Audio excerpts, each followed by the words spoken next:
El Monseñor Alfonso Uribe está platicando con un grupo de unos 40 sacerdotes de su diócesis en la apertura de un retiro sobre el Espíritu Santo celebrado en el Instituto de Pastoral en La Ceja, Antioquia, Colombia, durante los días 26 y 27 de julio de 1973. Con nosotros, el obispo Alfonso Uribe Jaramillo.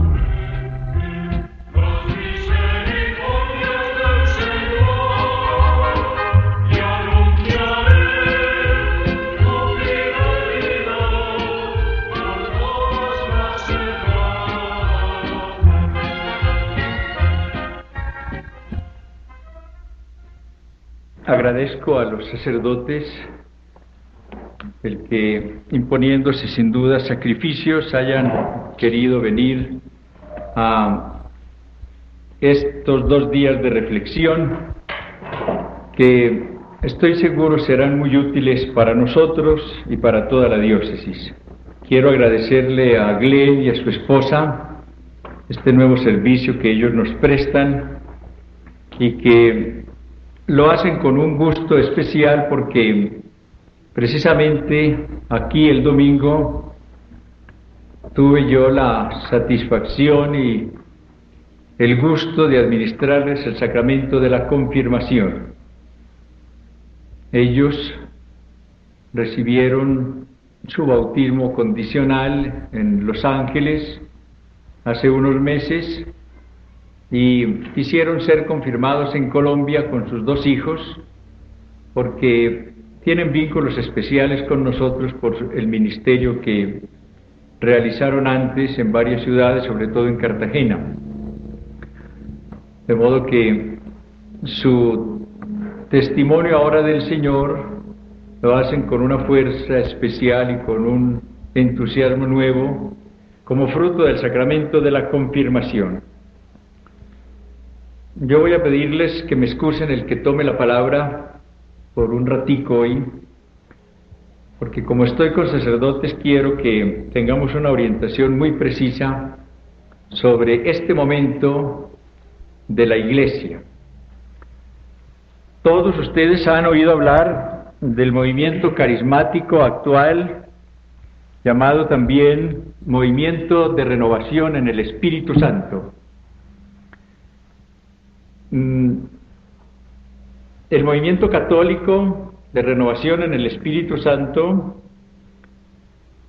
que según el cardenal Sunes no de llamarse movimiento sino corriente del Espíritu Santo, empezó apenas en 1967 en la Universidad del Espíritu Santo de Pittsburgh. En unos ejercicios que prediqué yo a los padres salesianos en Copacabana hace unos 3 años, uno de ellos me llevó una revista americana de teología y me dijo: aquí hay un artículo sobre un movimiento pentecostal católico, ¿quiere leerlo? Yo les confieso que me sonó rarísima la cosa. Pentecostales católicos, se me hizo rarísimo, pero claro, como tenía bastante tiempo entre conferencia y conferencia, dije sí, déjemelo. Yo lo leí y lo leí con un sentido crítico. No encontré ninguna objeción a la doctrina, porque todo lo que oí allí era una cosa sumamente sensata y los efectos pues, me parecieron muy interesantes. Cuando ahora 2 años fueron los seminaristas, algunos de Cristo, a Estados Unidos para recibir una colecta en algunas parroquias, fueron ante todo un seminarista americano que estaba aquí, Mitchell. Les dije: hombre, tráiganme alguna literatura sobre este movimiento. Y me trajeron el libro de Pentecostales Católicos y otras cosas, y luego empecé a recibir la revista New Covenant, Nuevo Testamento, que la publican en la Universidad de Notre Dame. Y me fui informando y dije, bueno, aquí hay una cosa que merece respeto, hay que estudiarla con seriedad. Después, cuando he visto ya entre nosotros, concretamente, cómo hay algo que merece nuestra atención, pues he visto la necesidad de estudiar más a fondo este momento, este signo de la acción del Señor en la Iglesia. Ustedes vieron, por ejemplo, cómo el movimiento, el congreso llamado de jóvenes en Bogotá durante la Semana Santa, una cosa bastante improvisada, pero que alcanzó a reunir unos 3.000 jóvenes de distintas partes del país, va teniendo después una repercusión más grande de lo que nos imaginamos. Yo cuando vi que un número de muchachos quería ir, hablé con el padre Jairo Jaramillo y le dije, hombre, vaya usted con ellos, porque estas cosas tenemos que asesorarlas. El padre Jairo estuvo, él podrá después, alguna de estas tardes cuando haya diálogo, expresar lo que él ha visto.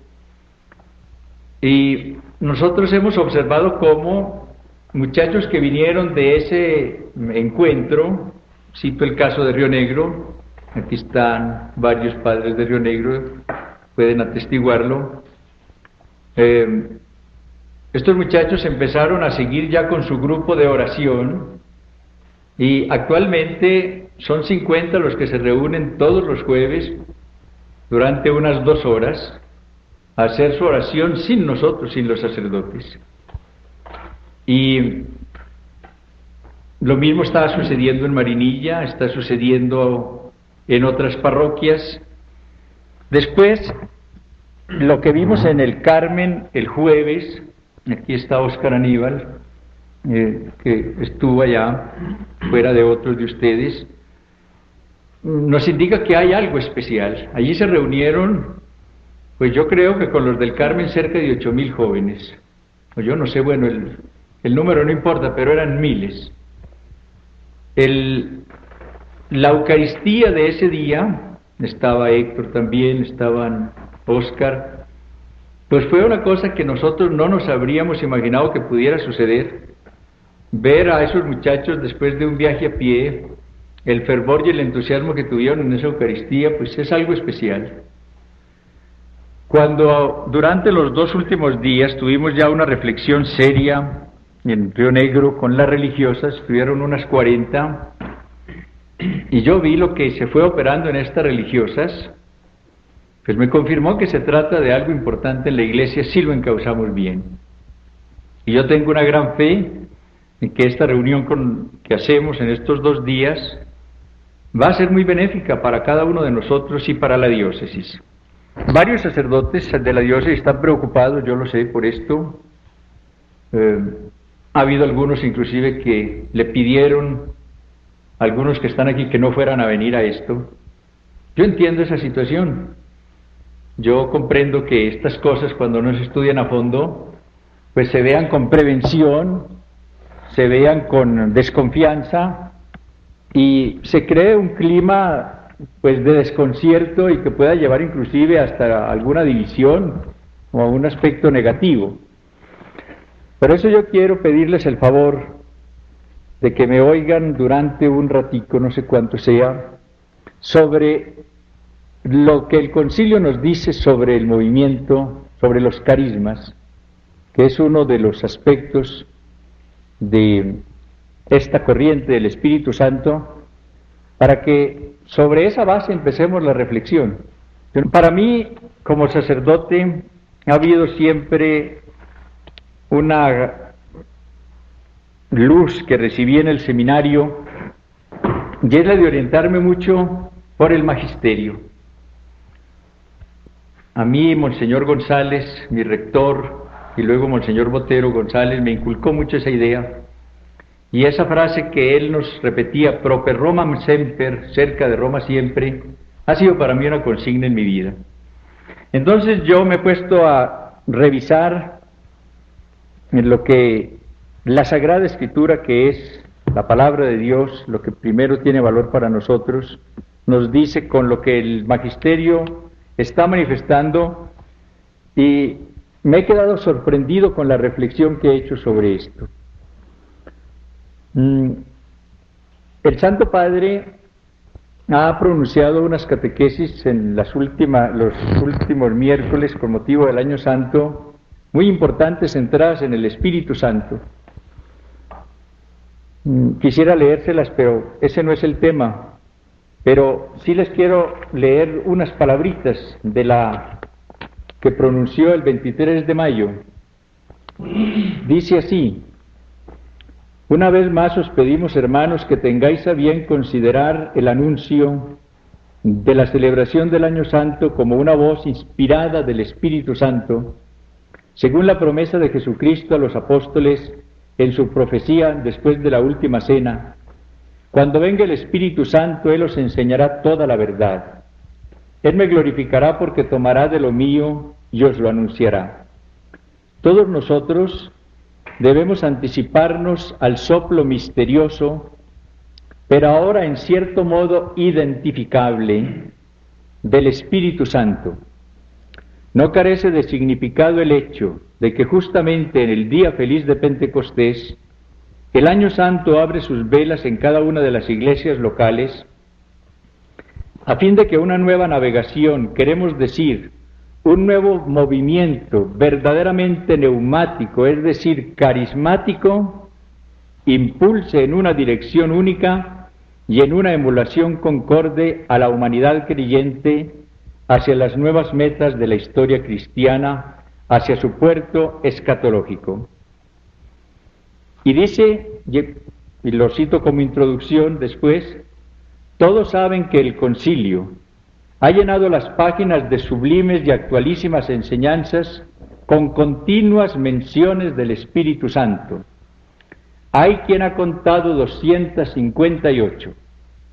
Hagamos nuestra la reiterada exhortación del concilio y pongamos como prólogo de nuestro Año Santo la repetida y siempre nueva invocación: ven, oh Espíritu Santo, ven, oh Espíritu Creador. Cuando yo empecé a oír hablar de movimiento carismático del Espíritu Santo, me fui al concilio, que para mí es la gracia más grande que hemos recibido en la Iglesia en este siglo, a ver qué decía de los carismas. Y me encontré con una riqueza, que es la que voy a leerles, mayor de lo que me imaginaba. Y lo curioso para mí fue esto, ver cómo estos documentos se habían publicado 4, 5 o 3 años antes de que empezara el movimiento carismático en la Iglesia Católica. Para mí ha sido un misterio y al mismo tiempo, pues, una convicción de que se trata de algo importante, cuando al venir este movimiento ya nos encontramos con una doctrina conciliar muy seria. Entonces, vamos a ver estos documentos. Esto no nos llevará demasiado tiempo, y algunas conclusiones. El concilio primero afirma claramente la existencia actual de los carismas, tanto ordinarios como extraordinarios. Ese es el primer punto que vamos a ver. Segundo, el concilio manifiesta que todos los carismas deben ser altamente estimados. Tercero, muestra su proyección apostólica. Y cuarto, señala claramente el papel de la jerarquía, no olviden que jerarquía somos todos los que estamos aquí, respecto a su interpretación. Primero, existencia de los carismas. En la Constitución Lumen Gentium encontramos estos importantes textos. Saben todos que el documento más importante del Vaticano II es la Lumen Gentium. En ese documento encontramos ya desde el número 4, cuando habla del Espíritu Santo santificador de la Iglesia, estas palabras. Después de hablar de la acción del Espíritu Santo en distintas formas, dice: guía a la Iglesia a toda la verdad. Citando las palabras de nuestro Señor en San Juan: Él os enseñará todo, y os recordará todo lo que os he dicho, Él os llevará a la verdad plena. Unifica en comunión y ministerio, la provee y gobierna con diversos dones jerárquicos y carismáticos, y la embellece con sus frutos. Esta ya es una aseveración muy importante cuando está hablando en compendio de la acción del Espíritu Santo, que Él provee y gobierna la Iglesia con diversos dones jerárquicos y carismáticos. Cuidado con ir a caer en el error, en que han caído tantos actualmente, de crear una nueva antinomia, o iglesia institucional o iglesia carismática. Cambiemos la O por la I, como lo hace el concilio. La iglesia es institucional y es carismática.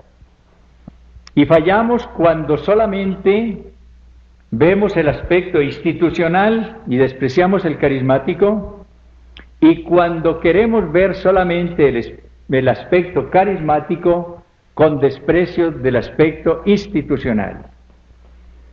No olviden que cuando hablamos de iglesia institucional no nos referimos solamente a la jerarquía y al pueblo de Dios, sino a todo lo que es la institución de la iglesia. Por ejemplo, los sacramentos.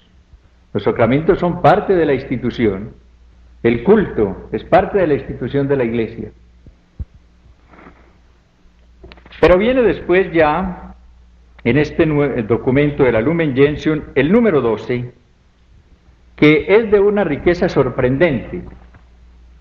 Yo les he contado a algunos que hace algunas semanas me encontré con un obispo de Colombia y me planteó la preocupación que tenía él por el movimiento carismático, y cuando yo empecé a explicarle, le dije: Excelencia, leamos el número 12.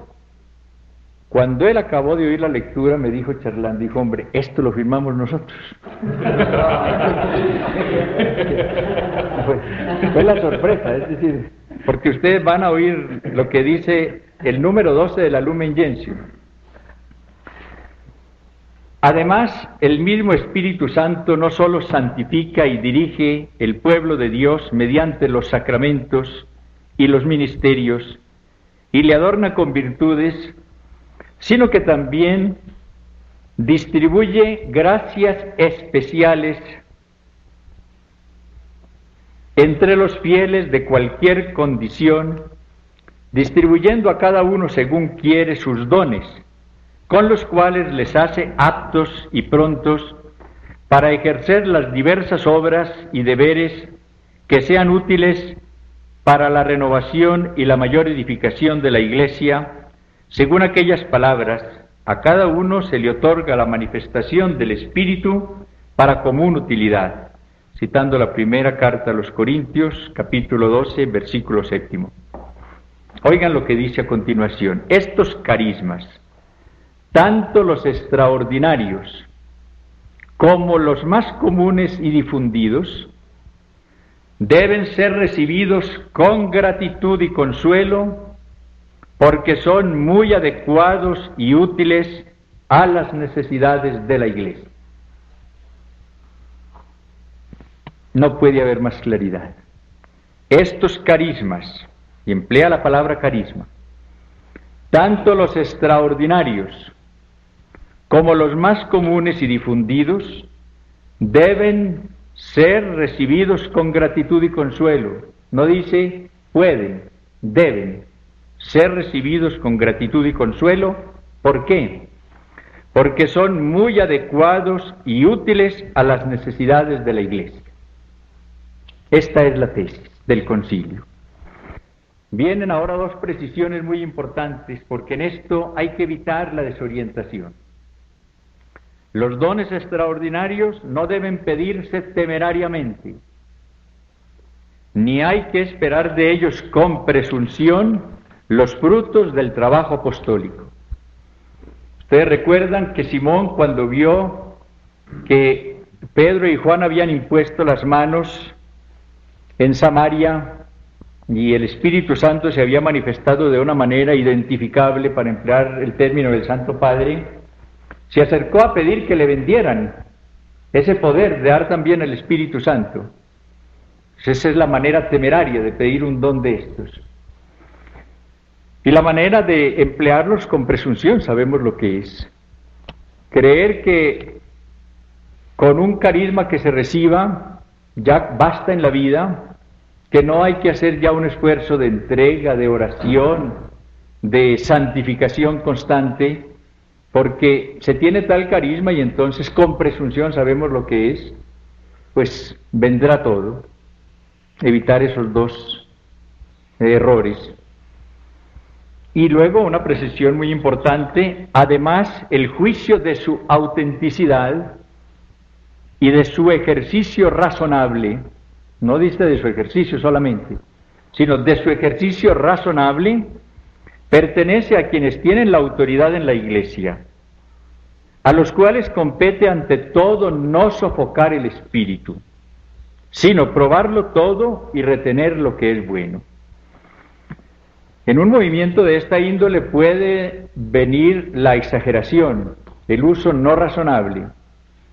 Puede mezclarse una cosa que no sea auténtica, porque el demonio trabaja también. Somos nosotros los pastores, presbíteros y obispos los que tenemos que estar alerta para en un momento dado discernir, evitar una desorientación, pero teniendo una norma, la que nos da el concilio, de que a nosotros no nos toca sofocar el espíritu, sino probarlo todo y retener lo que es bueno. Porque podemos cometer el error de convertirnos en tráficos del Espíritu Santo, de decirle, mire, no puede subir sino por tal vía, cuidado, sigue por aquí, no me venga a complicar la parroquia, tenga cuidado, Espíritu Santo, espere que yo le digo a ver cuándo actúa y cómo actúa. No, eso no nos toca a nosotros. Nos toca es no sofocar el espíritu y dar el juicio de la autenticidad y del ejercicio razonable de los carismas y de la acción del Espíritu Santo. Esto es muy importante. Pero no habló solamente de esto en la Constitución sobre la Lumen Gentium, sino que en el decreto sobre el apostolado seglar, en el número 3, vuelve a hablar detenidamente de los carismas. Si hubiera tiempo leeríamos todo el número 3, que es muy interesante como enfoque de pastoral, de seglares, pero voy a limitarme a lo pertinente a los carismas. Muy bien. Estamos haciendo primero una exposición sobre la doctrina del concilio sobre los carismas como una base para lo que vamos a oír después a Glenia Marilín. En el decreto decía sobre el apostolado seglar, en el número 3, que es tal vez el número más importante de todo el decreto, vuelve el concilio a hablar sobre los carismas, ya tratando de seglares. Y oigan lo que dice. Para practicar este apostolado, el Espíritu Santo que obra la santificación del pueblo de Dios por medio del ministerio y de los sacramentos, da también, lo institucional primero, sacramentos y ministerios, pero ahora da también a los fieles dones o carismas peculiares, distribuyéndolos a cada uno según la gracia recibida, poniéndola al servicio de los demás. Sean también ellos buenos administradores de la multiforme gracia de Dios para edificación de todo el cuerpo en la caridad. Es la recepción de estos carismas, incluso de los más sencillos, la que confiere a cada creyente el derecho y el deber de ejercitarlos para bien de la humanidad y edificación de la Iglesia, en el seno de la propia Iglesia y en medio del mundo, con la libertad del Espíritu Santo, que sopla donde quiere, y en unión al mismo tiempo con los hermanos en Cristo y sobre todo con sus pastores, a quienes toca juzgar la genuina naturaleza de tales carismas y su ordenado ejercicio, no por cierto para que apaguen el espíritu, sino con el fin de que todo lo prueben y retengan lo que es bueno. Hay otro documento en el cual vuelve a hablar de carismas, y es el de la evangelización de los infieles, el adyentes. En el número 23 de ese decreto, adyentes, dice lo siguiente: aunque a todo discípulo de Cristo incumbe la tarea de propagar la fe según su condición, Cristo Señor de entre los discípulos llama siempre a los que quiere para que le acompañen y para enviarlos a predicar a las gentes. Por lo cual, por medio del Espíritu Santo, que distribuye los carismas según quiere para común utilidad, inspira la vocación misionera en el corazón de cada uno y suscita al mismo tiempo en la Iglesia institutos que tomen como misión propia el deber de la evangelización que pertenece a toda la Iglesia. Primero en la Lumen Gentium, después en el apostolado seglar y ahora en el Adyentes, en el número 23. Aprecio por los carismas. Fuera de las palabras ya citadas del número 12 de la Lumen Gentium, estos carismas, tanto los extraordinarios como los más comunes y difundidos, deben ser recibidos con gratitud y consuelo, porque son muy adecuados y útiles a las necesidades de la Iglesia. Hallamos en el Decreto Presbyterorum Ordinis, el nuestro de los presbíteros, número 9, esta norma pastoral: los presbíteros descubran con sentido de fe, reconozcan con gozo y firmemente con diligencia los multiformes carismas de los laicos, tanto los sencillos como los más altos. Sorprendente la riqueza conciliar respecto a esto. A los presbíteros, en el número 9, da esta norma pastoral. Vuelvo a leerla. Los presbíteros descubran con sentido de fe. Si no es con sentido de fe, no lo podremos descubrir.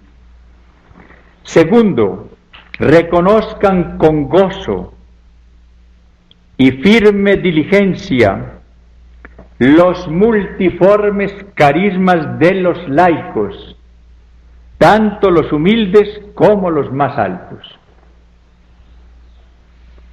Si nosotros no descubrimos estos carismas en los laicos, los extraordinarios y los sencillos, y no los descubrimos con sentido de fe y con gozo y con diligencia, la Iglesia en gran parte quedará paralizada, quedará empequeñecida, raquítica. Y es lo que nos pasa, que muchas veces no contamos sino con nuestro carisma sacerdotal, y no nos hemos dado a la tarea de descubrir los distintos carismas con que ha enriquecido el Espíritu Santo a todos los laicos para la edificación de toda la Iglesia. No olviden que, como lo está diciendo el concilio desde el principio, citando la Sagrada Escritura, todo carisma se recibe para la edificación de todo el cuerpo. Tiene función social todo carisma. Son 3 los deberes pastorales respecto a los carismas entonces. Primero, descubrirlos con sentido de fe. Segundo, reconocerlos con gozo. Y tercero, fomentarlos con diligencia. 3 cosas: descubrirlos con sentido de fe, reconocerlos con gozo, no sentir pena porque un laico tiene un carisma que nosotros no tengamos, y tercero, fomentarlos con diligencia. No podemos limitarnos a verlos y admirarlos. Nuestra labor es la de fomentarlos con diligencia. 2 veces amonesta el concilio a los pastores para que no sofoquen el espíritu. Les leí los 2 textos ahora. Lo prueben todo y retengan lo bueno. En ambos lugares hace referencia a las palabras de San Pablo en la primera carta a los tesalonicenses.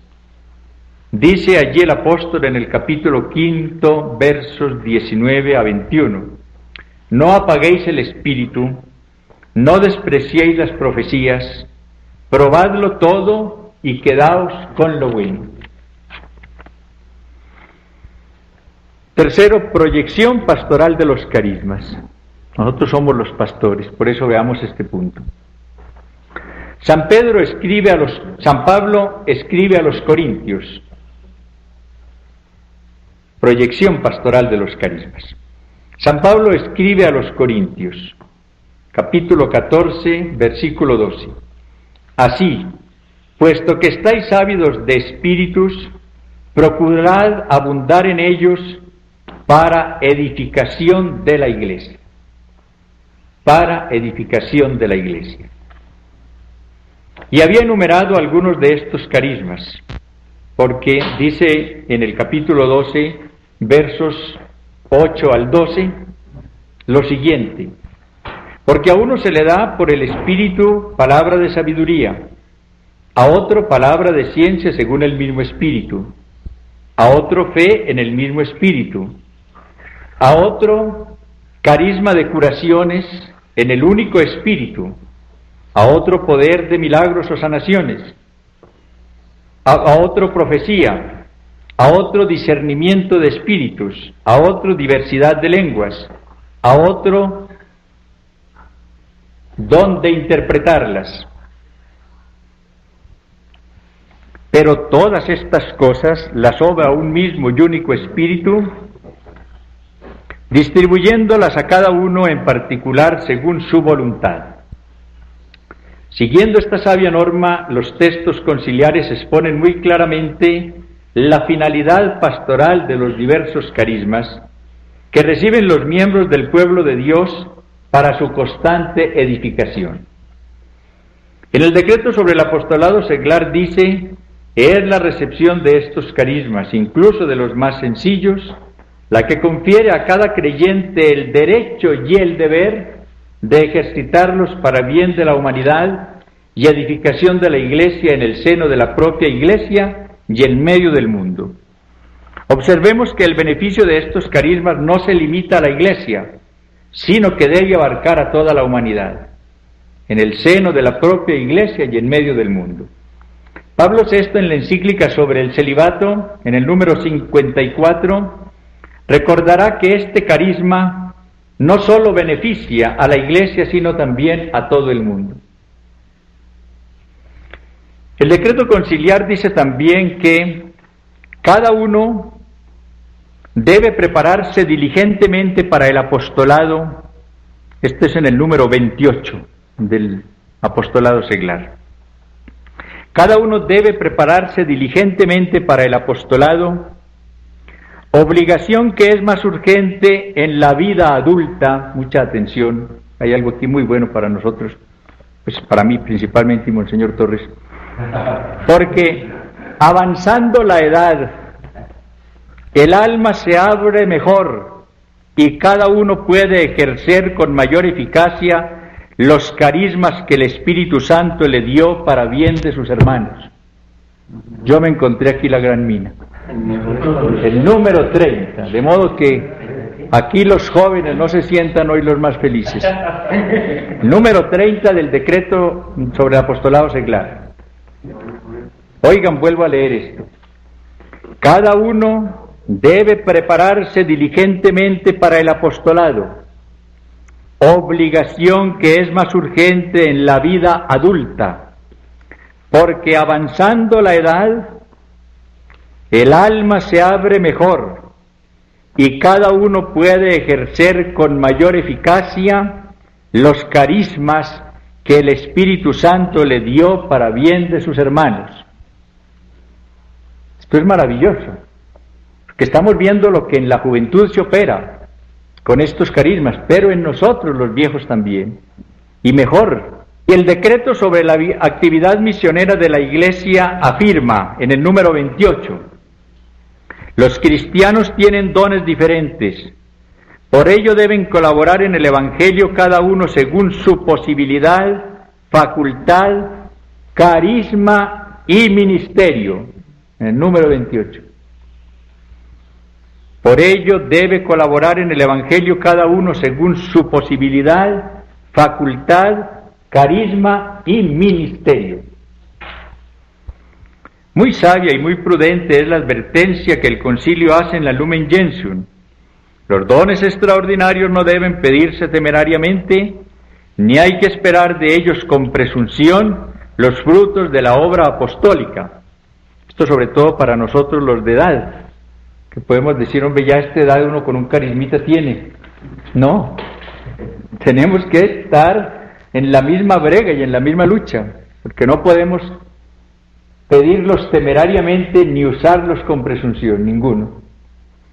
Este fue el pensamiento de San Pablo como aparece en su primera carta a los Corintios, en la que dedica los capítulos 12 y 14 a este importante tema de los carismas, y recuerda que si no tenemos caridad, en el capítulo 13, seremos como bronce que suena o címbalo que retiñe, aunque hablemos lenguas de hombres y de ángeles, tengamos el don de profecía y conozcamos todos los misterios y toda la ciencia. Y por último, ya vamos a terminar, la jerarquía y los carismas. Es que es lo nuestro. El Espíritu Santo actúa carismáticamente en una iglesia que por institución divina es jerárquica, como tan profundamente lo demuestra el capítulo 3 de la Lumen Gentium. Se equivocan quienes quieren enfrentar una iglesia carismática a la iglesia institucional y jerárquica. El Señor, autor y cabeza de su iglesia, le dio una organización jerárquica y la enriqueció con la comunicación de su espíritu y con la abundancia de sus carismas. Una institución enriquecida con dones y carismas. Pablo VI, en su importante homilía de febrero 13 de 1972, dijo, entre comillas, no se nos oculta cómo, sobre todo recientemente, se ha pretendido oponer la iglesia carismática a la jerárquica, cual si se tratase de dos organismos distintos, más aún contrastes y opuestos entre sí. De hecho, aquí, en la potestad pastoral, el carisma y la autoridad coinciden.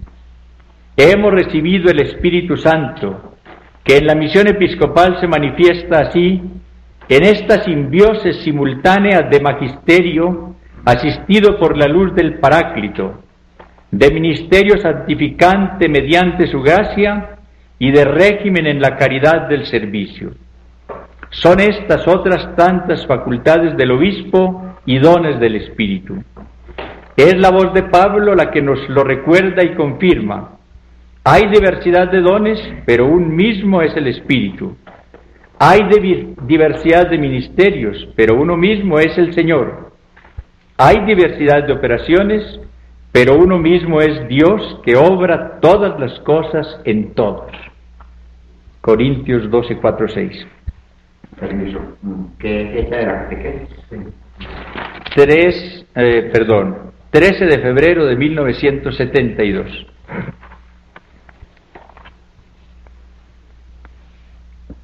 Del único Dios, Trinidad, desciende la única Iglesia, continúa él, de la cual los obispos tienen la principal responsabilidad con unicidad de atribución carismática y jerárquica. Con esto no se niegan ciertamente los carismas particulares de los fieles, sino todo lo contrario. El mismo paso de la primera carta a los Corintios los supone y los reconoce, porque la Iglesia es un organismo vivo, animado por la misma vida, misteriosa y múltiple, imprevisible y móvil, santificadora y transformadora de Dios. Pero los carismas conferidos a los fieles, como también subraya San Pablo, están sometidos a la disciplina, que solamente está asegurada por el carisma de la potestad pastoral en la caridad. Con claridad señala el concilio el papel de la jerarquía respecto a los carismas. ¿Ves? En los textos que ya leímos ahora, el juicio sobre su autenticidad, etcétera, no lo repitamos. Entre estos dones del Espíritu Santo resalta la gracia de los apóstoles, a cuya autoridad el mismo Espíritu subordina incluso los carismáticos. 1 Corintios 14, Lumen Gentium número 7.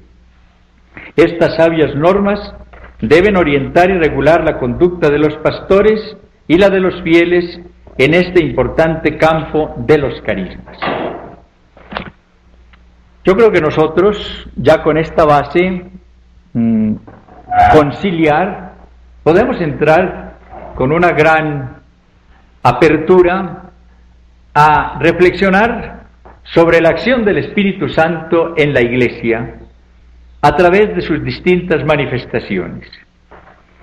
Yo quiero pedirles que esta reflexión y las que hagamos después tengan como objetivo primero el Espíritu Santo y no vayan a tener como centro exclusivo de atracción un determinado carisma del Espíritu Santo, que es el error.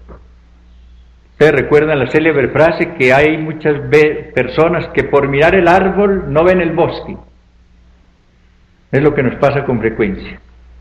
Hay muchas personas que pertenecen inclusive al movimiento carismático que por ver el árbol, el carisma por ejemplo de lenguas, de hablar en lenguas, no ven el bosque, toda la riqueza del Espíritu Santo en la Iglesia. Esa es una de las graves equivocaciones y uno de los peligros que tenemos que prevenir. Por eso nuestra reflexión seguirá después. Yo quiero reunirme con los que se interesen más tarde para que hagamos ratos de reflexión sobre el Espíritu Santo. Y a través de esa reflexión iremos descubriendo la variedad de su acción en la Iglesia. Una riqueza maravillosa. Glenn y Marinil nos van a hablar especialmente del aspecto carismático que ellos conocen muy bien, han experimentado en sus vidas. Acabamos de oír cómo todos reciben sus carismas y nosotros debemos descubrirlos con gozo, con alegría. Ellos nos van a manifestar en estos días parte de ese carisma que han recibido. Y luego tendremos la reflexión que ustedes quieran, porque como lo hicimos con las religiosas, es muy importante que los oigamos, pero que después planteemos las preguntas, dificultades, objeciones que haya. Lo que decía, por ejemplo, Héctor ahora, una revisión pastoral que puede presentarse frente a este enfoque, sería muy interesante. Pero entonces vamos ya a oír a Glenn. Me excusan que tal vez fue un poco largo esto, pero yo lo creo importante pues para que nos entiendan por una parte todos de qué se trata y con seriedad pues reflexionemos en este camino, ¿no? Me callo para que descanse.